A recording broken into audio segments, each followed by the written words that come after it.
क्या कभी आपने खुद से पूछा है, मैं ही क्यों, मेरे साथ ही ऐसा क्यों होता है? तो जरा रुकिए। हो सकता है ईश्वर ने आपको चुन लिया है एक बड़े मकसद के लिए। अंदर ही अंदर सब कुछ सह लेना बिना किसी से कहे।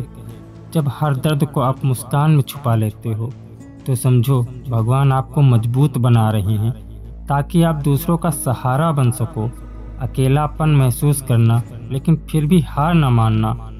जब सब साथ छोड़ देते हैं तो फिर आप गिरते नहीं, तो समझिए आप उस रास्ते पर हैं जहां से महानता की शुरुआत होती है। रातों को नींद ना आना लेकिन सुबह फिर से उठ जाना, क्योंकि ईश्वर आपको जगा रहे हैं। वो आपको तैयार कर रहे हैं उस जंग के लिए जिसे जीतकर आप मिसाल बन जाओगे। बिना बदले की भावना के लोगों को माफ़ कर देना, ये सबसे बड़ा संकेत है कि अब आप साधारण नहीं रहे, आप चुने गए हैं एक उच्च उद्देश्य के लिए। जब ईश्वर किसी को चुनते हैं तो पहले उसे तोड़ते हैं, फिर जोड़ते हैं और अंत में उसे वो बना देते हैं जिसकी दुनिया मिसाल देती है। तुम्हारा दर्द तुम्हारा भाग्य बन रहा है। अगर तुम बिना किसी को बताए रोते हो तो समझो ईश्वर तुम्हारी आत्मा को नर्म नहीं शक्तिशाली बना रहे हैं।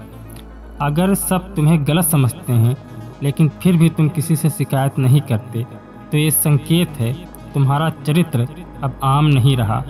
अगर तुम्हारे अपनों ने ही तुम्हें तोड़ा लेकिन फिर भी तुम उनके लिए दुआ करते हो तो याद रखो ईश्वर तुम्हारे हृदय को देवताओं जैसा बना रहे हैं।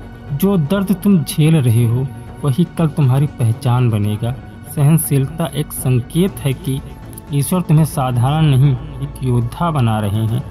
तुम अकेले हो लेकिन टूटे नहीं, दूसरों की मदद करते हो जबकि खुद तकलीफ में हो।